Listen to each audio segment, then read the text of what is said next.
Ito naman yung aking adobo sa dilaw na may gata. Ibubuhos na lang natin yung ating nabiling gata. Bali ito, ginisa ko lang sa luya, bawang at sibuyas. Yung aking chicken adidas at saka pork casing. Yan, konti na lang yung sabaw niyan. Halos mantika na nga lang. So, pwede na natin ibuhos yung ating gata. Dalawang gata to bali. Yan. Bubuhos na natin.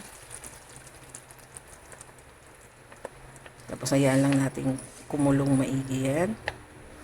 Napalambot ko na muna to eh. Bali naglagay din tayo ng konting suka, paminta, asin. Naglagay din tayo ng asin dyan.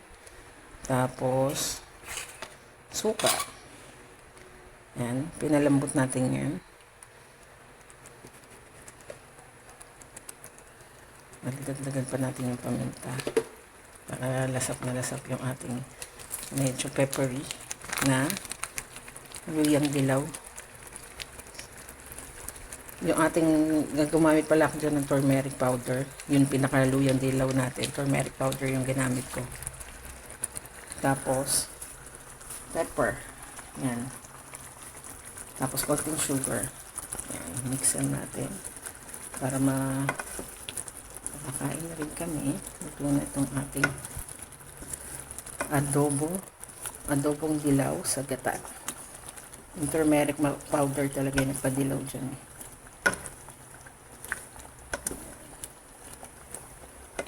Masarap na yan.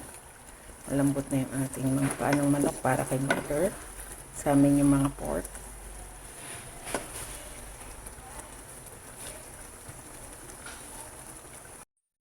Ayan, pinawasan ko na ito kaya konti na lang yan. Nagtabi na ako ng para ulam namin ni mother for tomorrow.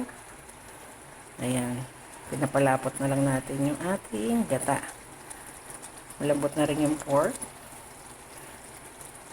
Ayan o. Yummy yummy ang aming ito.